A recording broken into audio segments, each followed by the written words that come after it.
Kemudian menyangkut komunitas internasional yang beberapa diantaranya tentu beda agama, beda keyakinan. Saya mau membacakan cerita di kitab Ar-Risalah Al-Qushairiyah. Jadi saya hanya membantu referensi-referensi yang diajarkan guru-guru kita.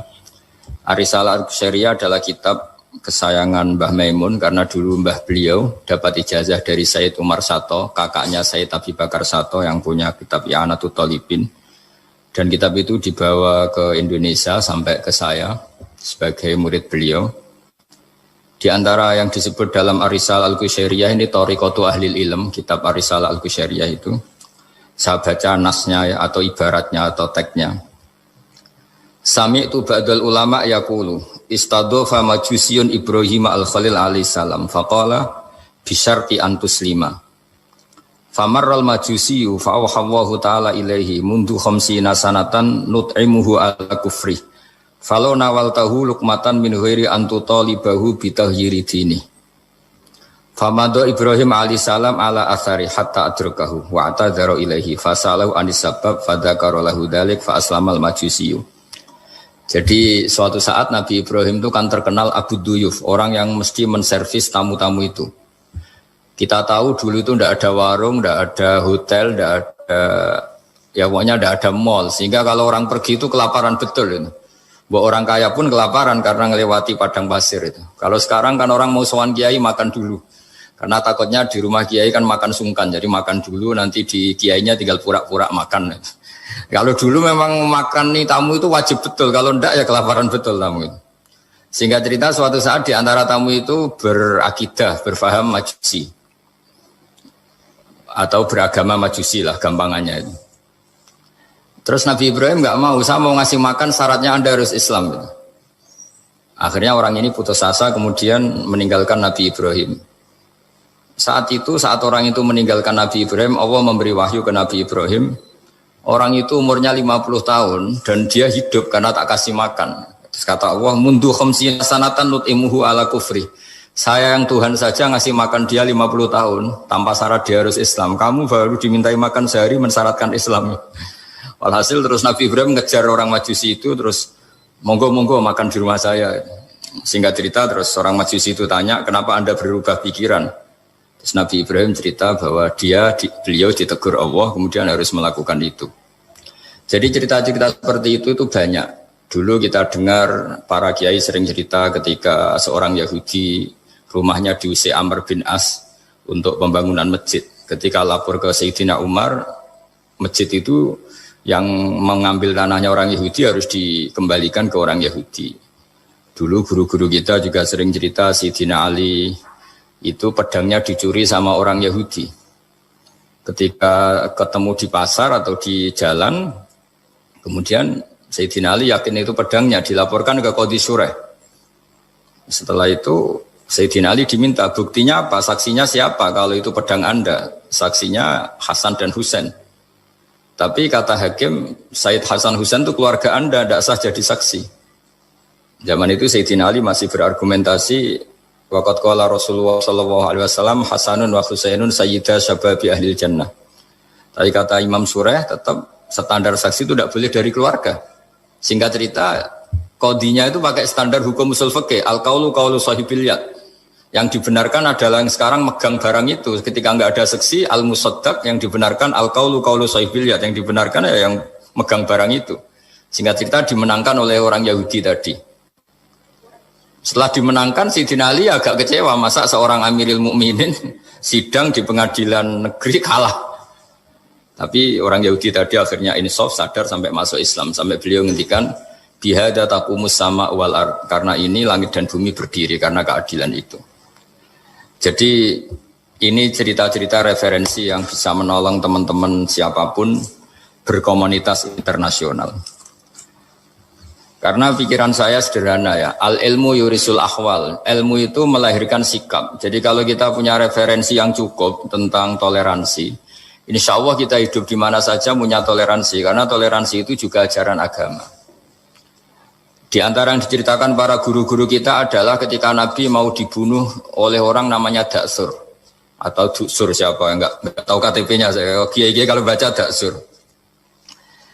ketika beliau sedang santai di satu tempat, tahu-tahu ada orang yang mengambil pedangnya, kemudian bilang, Mayyam na'uka minni ya Muhammad. Sekarang Anda sama saya berdua, siapa yang bisa menghalangi kamu? Nabi dengan rileks menghentikan Allah. Kemudian si Daksur ini gemetar, pedang jatuh. Kemudian diambil Nabi. Sekarang ya Daksur, Mayyam na'uka minni, yang bisa menghalangi kamu siapa? Orang itu bilang, la ahada, tidak siapapun. Nabi dengan gampangnya fa'afa'anhu, Nabi memaafkan. Padahal ini jenis harbi, jenis orang yang jelas punya niat bunuh. Terus artinya kita-kita yang ngaji di pesantren, saya ngaji di Mbah Maimun, punya Bapak Kiai Nur Salim, semuanya ngajarkan bahwa di mana-mana perang kekerasan itu ya karena kita diperangin. Udina lilladzina yuqatalun, karena kita diperangi kita boleh perang. Qatilul ladzina yuqatilunakum. Jadi yang boleh kita perangi ya zaman kayak kita dulu dijajah Belanda, dijajah Jepang zaman itu. Ketika sudah tidak ada penjajahan ya alasan itu sudah hilang karena mereka tidak merangi kita. Jadi apa ya, perang ya ada konteks rasionalitasnya, damai juga ada konteks rasionalitasnya. Tapi karena kita punya tradisi referensi, teman-teman yang di Jerman tak bantu, tadi ada kitab Arisal Al-Qushairiyah, terus ada beberapa cerita-cerita tadi kayak Daksur. Kalau ayatnya jelas ya, jelas qatilul ladzina yuqatilunakum wa in janahu lisalmi fajnah laha wa tawakkal 'ala Allah. Bahkan seperti yang diceritakan Profesor Quraisy tadi, yang sedang kita benci pun bisa saja suatu saat teman. Dalam surat Mumtahanah itu atau Mumtahinah ada ayat asawwau ayyaj'ala bainakum wa bainal ladzina ataitum minhum mawaddah. Bisa saja orang yang sekarang kamu benci suatu saat kamu cintai. Wallahu qadir, itu Allah Maha Kuasa. Dan tadi saya menambahkan yang dikatakan Profesor Quraisy tentang belajar. Dulu Nabi itu enggak puasa Asyura. Tapi ketika datang ke Medina, orang-orang Yahudi itu puasa Asyura. Coba tanyakan ke mereka, kenapa puasa tanggal 10? Terus mereka menjawab, yaumun najawwahu fi Musa, itu hari yang Allah menyelamatkan Nabi Musa. Terus fa'amara bisyami, kemudian Nabi menyuruh sahabat puasa. Artinya dulu itu segampang itu hidup, itu sesuatu yang baik apa, ya sudah ditiru. Meskipun kita tahu Nabi itu tentu mustaqil bil istihad, Nabi itu orang yang mandiri. Tapi memberi percontohan kita betapa gampangnya kita seperti itu. Dulu ada seorang Yahudiyah meminta sama Sayyidah Aisyah dan dikasih. Ketika dikasih, dia mendoakan semoga kamu Aisyah selamat dari siksa kubur. Zaman itu Sayyidah Aisyah itu belum tahu tentang siksa kubur sehingga beliau engkar, enggak percaya. Tapi setelah Rasulullah datang dan diceritanin, Nabi, oh iya siksa kubur itu ada. Dan semenjak itu Nabi selalu isti'adah minta perlindungan dari siksa kubur. Jadi dulu di komunitas-komunitas beda agama suatu yang benar ya dibenarkan. Makanya kaidah umum dalam interaksi antar agama itu la tusaddiquhum wa la tukadzibuhum, ya kamu jangan bilang iya, jangan-jangan enggak, ya jangan bilang tidak, jangan-jangan iya. Jadi aturan ilmunya jelas la tusaddiquhum wa la tukadzibuhum. Ya artinya sesuai referensi ilmu lah kira-kira begitu. Terus yang terakhir, ini saya mohon maaf sama komunitas di Jerman karena saya ini pura-puranya aja sibuk. Karena saya kira ini seberapa jam lagi saya ngajar ini. Nanti kalau saya tidak ngajar di sini yang mengundang agak-agak dosa. Jadi supaya sama-sama tidak dosa ini saya ya nuruti jenengan. Tapi ya karena saya ngajar ini juga yang datang orang macam-macam. Ada yang Kalimantan, Sumatera mau ngaji di sini. Ini seberapa jam lagi saya ngaji Sahih Muslim. Yang terakhir ini di halaman Kitabu Adabil Ulfa wal Ukhuwah halaman 285 dalam Ihya juz 2. Jadi kitab saya juz 2. Mungkin kalau beda cetakan yang jelas ikut Kitabu Adabil Ulfa wal Ukhuwah. Di sini diterangkan oleh Imam Ghazali dengan beberapa riwayat yang disebut al-jiranu salasatun. Bertetangga itu ada 3. Jarun lahu hakun wahid, ada tetangga yang punya hanya satu hak.